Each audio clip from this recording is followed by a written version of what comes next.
Hello right bags, it's Jade Plays Games. Welcome to another PIXARK video. Today we're going to be taking a look at magic. I'm going to be giving you the lowdown on everything you need to know about starting out in magic. In some smaller separate videos we're going to be looking at every single crafting station in detail and looking at every sort of potion, every sort of magic augmentation and all the magic items that you can make and craft. But today it's the pure basics. We're going to show you how to unlock the magic items, what you should be looking out for and what type of creatures you should be going for to get magic resources.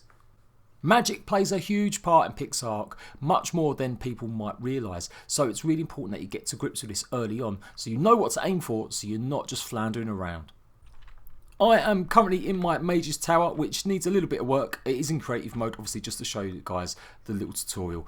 Let's go cracking on. I want to show you the crafting benches today.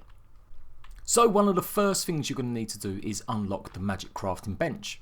If you look in your engrams and go all the way down to the magic skill, you will see your magic workbench unlocks at level 30. You can unlock magic sleepy arrows at level 20 and this gives you the chance to take on creatures and tame them if they are magical. I'm going to be doing separate little videos telling you guys how to tame every single magic creature in the game. After that, once you've grinded up to level 30, then you get the magic workbench. Now to make the magic workbench, you're going to need some magic resources. You can see there we've got 30 magic wood, we've got 50 mage weave, and we've got 50 magic fibre. All these items can be found in the magic forest areas. You can see there I'm just getting magic wood from a normal tree, and when you gather stuff you get the magic fibre. You also get the magic weave bark from trees as well. So just keep hitting some until you get a good selection. There is something else you're going to need as well for your magic, is you're going to need magic orbs, and you get them from magical creatures when you kill them. Now some magical creatures will not take any damage whatsoever from normal weapons, so you've really got to be careful about what you're trying to take down a creature with. Normally when you go to attack one, you'll hear it ping and it won't cause any damage. Now this mole axe is pretty OP, it does a lot of good damage to a lot of things. But as you can see, it didn't do any damage to the griffin that I'm trying to hit here. It just keeps bouncing off. Now let's try it on this magical snow leopard. If I can get it to stand still. And you can see I'm doing damage to him. It's a lower level magical creature. Now the mole pickaxe is a magical item, and that's why it can do a fair amount of damage. And there you go. You can see I killed it there. And when you actually take care of the meat, you get primary magic cores. Now these are really going to be massively useful. You need to get as many of these as possible.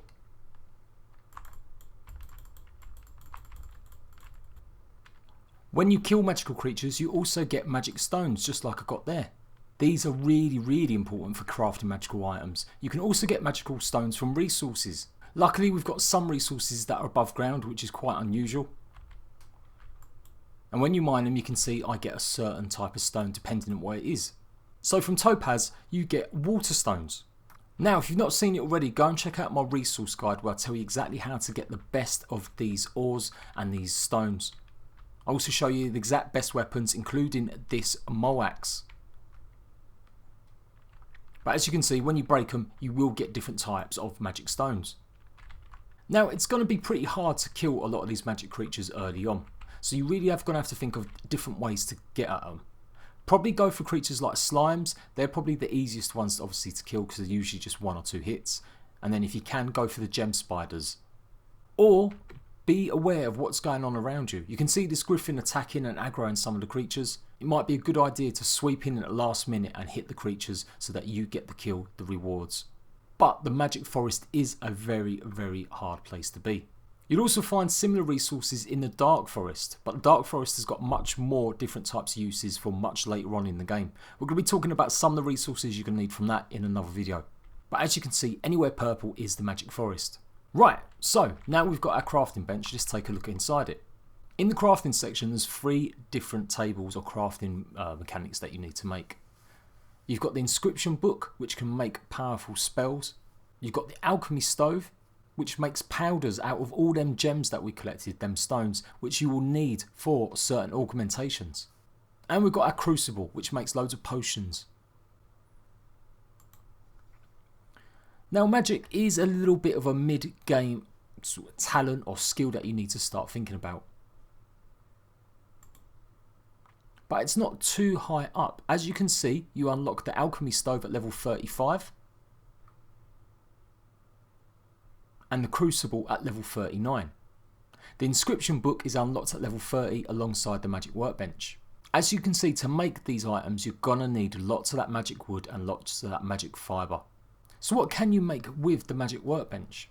Well, you can make a bunch of different types of wands. The first one, however, you can use just crafting, making it on your own anywhere. All you need is the magic cores, the magic weave bark and the wood, and you will make a wooden wand. After that, you need to go into the Magic Workbench and look at the different types of weapons and armours there. Under tools, you've got these. You've got the Mole Pickaxe, which I said is really good for gathering resources.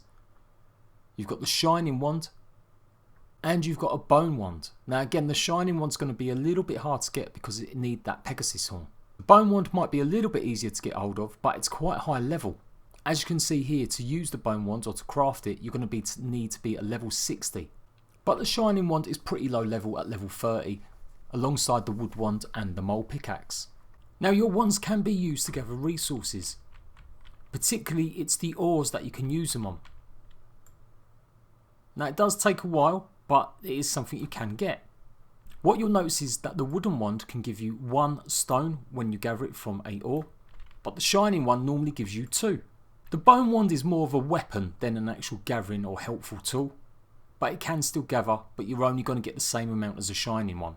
After that, you've got the Apprentice Wand and the Master Wand. Now these need a type of ammo to use before you start utilising it. You make this ammo in an alchemy stove. As you can see, it needs lots of the magic stones, so depending on what type of magic you want to use, you need to gather lots of that particular stone. So at the moment I can make water magic stone essence, I can make wind, thunder, fire and light. Think of these as bullets. Every time you make one of these, it gives you basically 1 shot or 1 use. When you've got them in your inventory, you then simply equip it onto whatever ones you want to use.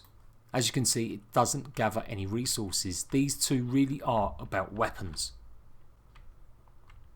But they're really powerful and you can do some really cool spells with them. Just like that fireball going off into the sky, look at that. And if we use the Master Staff, or the Master Wand, you can see that, look at that. It casts a huge light in the area. The wands do loads of different types of magic, and I'm going to be going a separate video about all of them, what to expect from them. But this is just a rough guide to show you the different types of things you can actually do. As you can imagine, you're going to need a lot of these magic stones, so absolutely get mining and get as many of them ores as possible.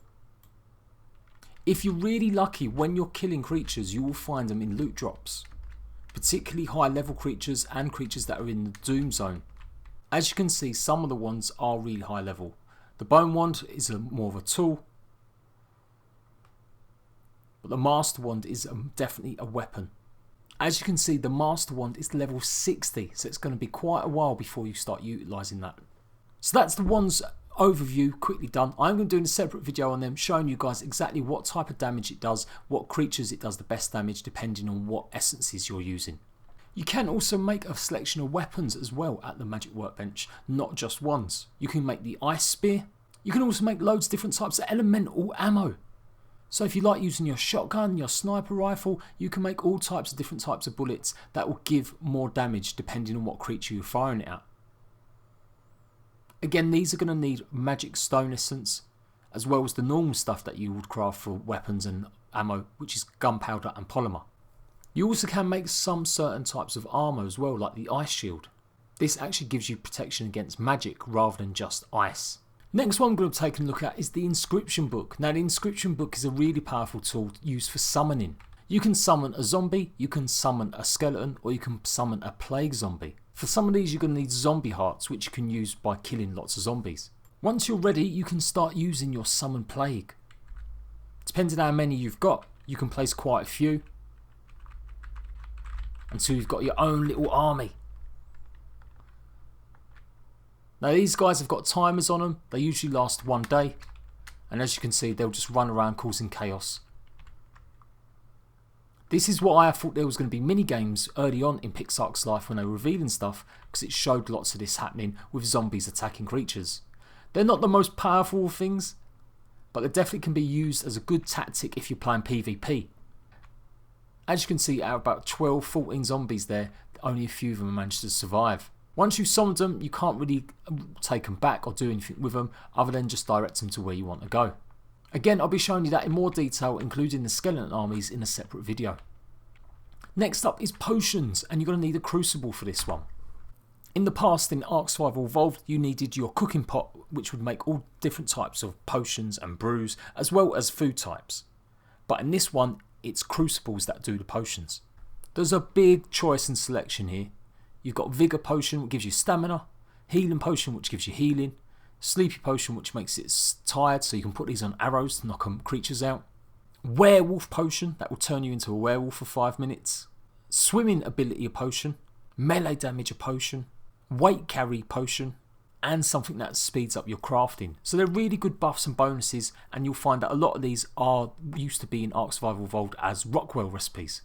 So they're really, really good, useful potions. Again, I'm not going to go through all of these right now, but I will do a separate video showing you exactly how to make all of these, where to find all the ingredients to make every single potion. And remember, the Crucible can be unlocked at level 39, and the Inscription Book can be locked at level 30. There are all sorts of things to make with the magic crafting bench. This is where you're going to make a lot of the saddles for the magic creatures. And the best bit is a lot of building types. It seems a bit of a shame that lots of these building types can only be unlocked at level 60. But they're not just pretty things. Some of them do have extra abilities to stop people attacking you with magic items. It all just depends on what type you're using. Some of them are more cosmetic, some of them really do have better uses and defences. Something you're really going to need useful on if you're playing PvP is an elemental magic shield. In your crafting bench, in the structures and in defence, you'll see you've got the magic shield, but you've also got the thunder totem. The thunder totem is basically a turret, and the elemental magic shield is basically a huge orb that covers your base. As you can see, I've got lots of the totems around my magical tower. So if any creatures or anyone comes near me, hopefully they're going to get zapped.